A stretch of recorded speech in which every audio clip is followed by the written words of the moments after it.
Juliana Del Nero Velasco, engenheira agrônoma pela Exalc USP, com mestrado e doutorado pela Exalc USP também na área de arborização urbana, e atualmente é pesquisadora na Unicamp, onde desenvolve um pós-doutorado com arborização e conforto térmico.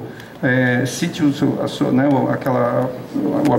aquela tua tese, o tema da palestra, ferramentas agronômicas de planejamento urbano, né? E o pessoal da área elétrica, ela fez uma palestra exatamente, uma tese de doutorado em cima, mestrado e doutorado em cima desse assunto. Então, com a palavra.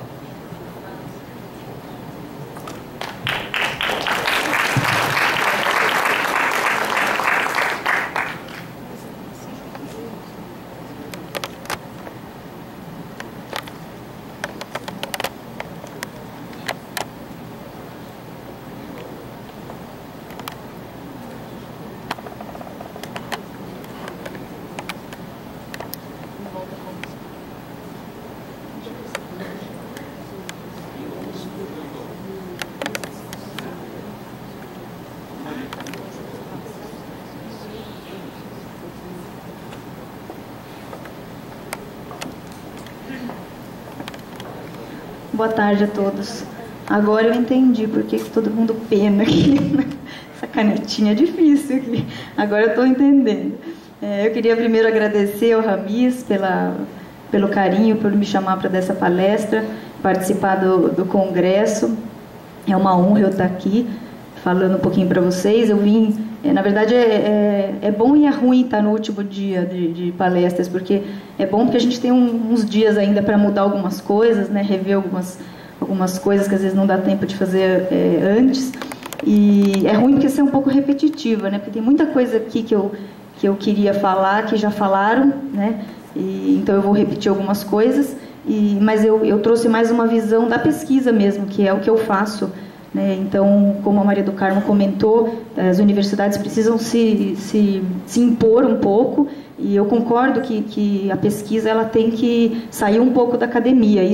Essa atitude que o Ramis está tendo da árvore do conhecimento, que eu acho muito interessante, eu acho que é bem por aí mesmo. Tanta pesquisa que está sendo lançada, a gente tem que colocar isso um pouco mais na prática e passar isso não só no Congresso, mas sair um pouquinho do Congresso e atingir todos os estratos aí que lidam com esse assunto. Então, eu vou mostrar um pouco de algumas pesquisas que estão sendo feitas na área, principalmente nessa área o que de técnico a gente pode fazer, né? Ele pediu ferramentas agronômicas, mas é de um modo geral, ferramentas ambientais técnicas interessantes a serem feitas nessa área do planejamento da arborização.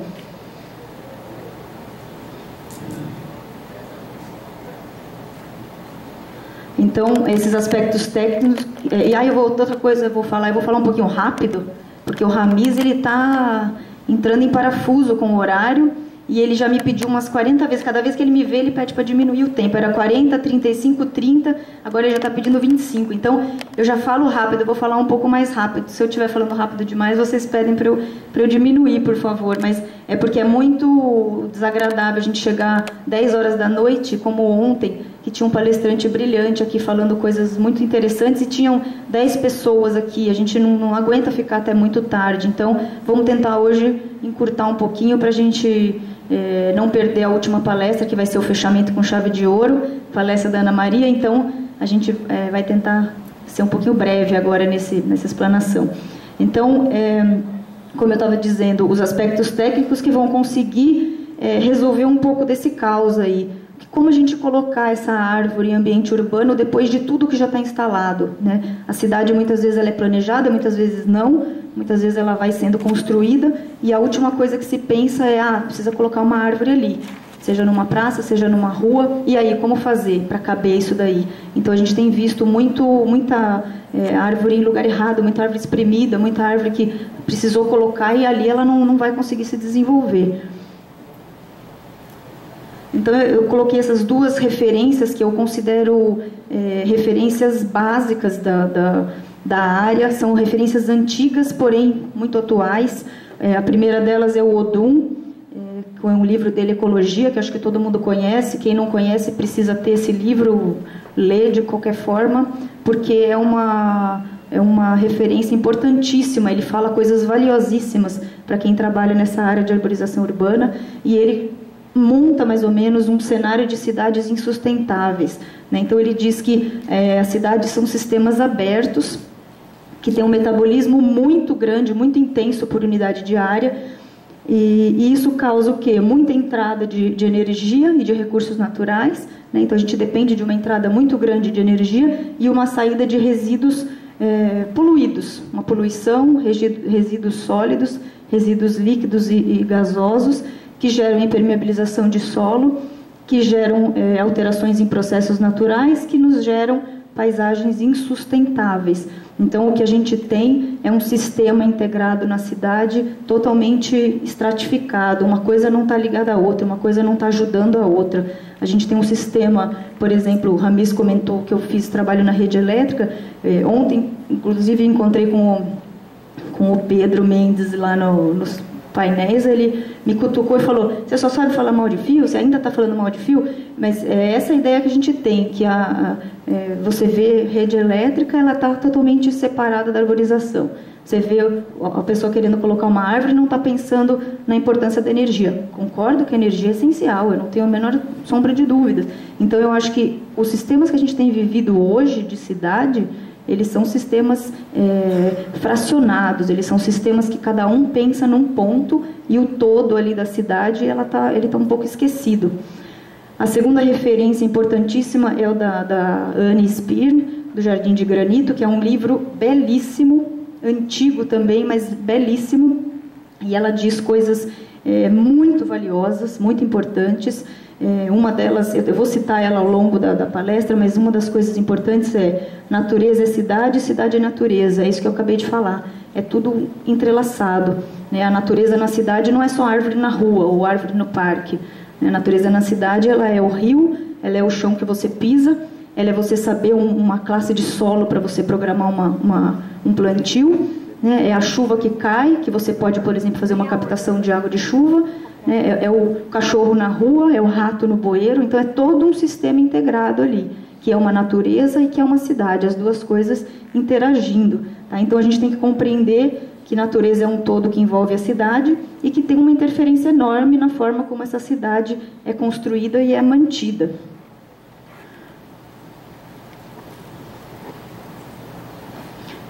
Hoje a gente vive em uma infraestrutura cinza.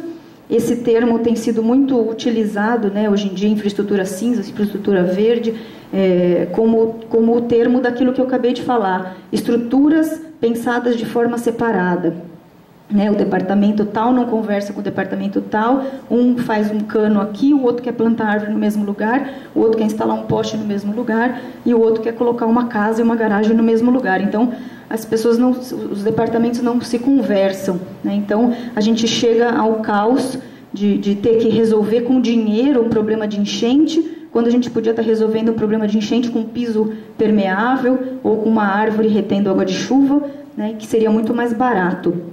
Então a gente tem uma cidade com um desempenho baixíssimo, uma cidade com um custo alto para ser mantida, né? A gente tem muita poluição, a gente tem áreas impermeáveis, monofuncionais, rios retificados e canalizados.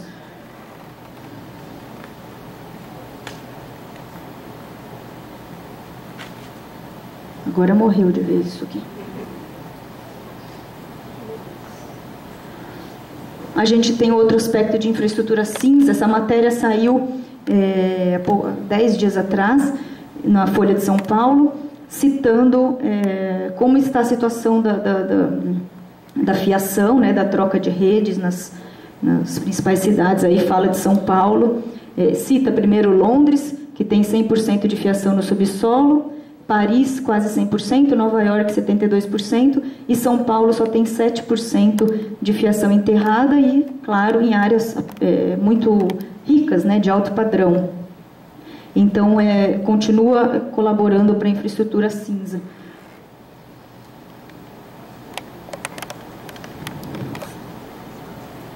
Jesus.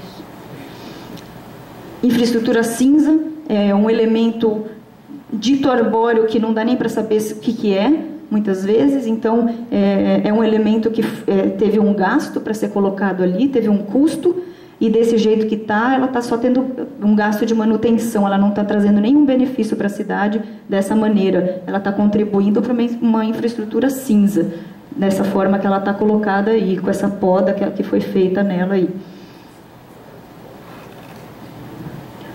E aí, a nova tendência de pensar a árvore como uma infraestrutura verde. Eu comentei agora, um pouco antes de começarem as palestras, com o Luiz Otávio, a respeito dessa professora Cecília, do Rio de Janeiro. Eu perguntei a ele se ele conhecia ela, e não sei se algum de vocês aqui conhece, que eu, pesquisando coisas na internet, eu não a conheço pessoalmente, mas eu fiquei encantada com o trabalho que ela faz. Ela tem uma ONG e ela é professora da PUC, e ela tem um trabalho belíssimo nessa área. Eu até comentei com ele, sugeri para ser um nome para o ano que vem, para o Congresso do Rio de Janeiro, um nome muito interessante para ser chamado lá para dar uma palestra. Então, ela cita esses autores, num trabalho que ela fez, que definem a infraestrutura verde como redes multifuncionais, de fragmentos permeáveis. É aquilo que eu falei, não é uma árvore infraestrutura verde, ela é uma rede integrada, tá? Ela é uma árvore com uma área permeável, com um sistema de drenagem de água urbana, com todo um sistema de uma cidade interagindo ali, tá? Todos interconectados. Tá? E ela visa manter ou restabelecer os processos e fluxos naturais e culturais que asseguram qualidade de vida urbana. É isso que é um pouco do que a gente busca aqui.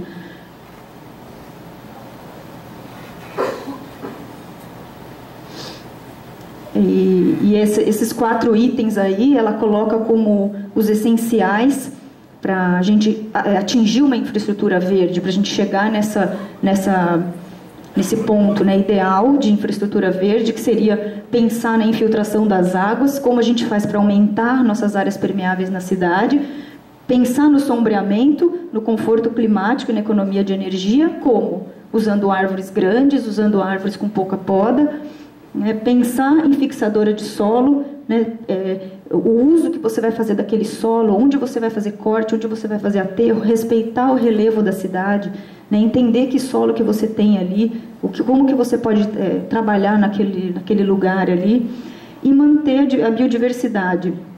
Você ter uma escolha técnica de espécies, planejamento certo de onde você vai plantar essas espécies, tá? E mantendo a biodiversidade local.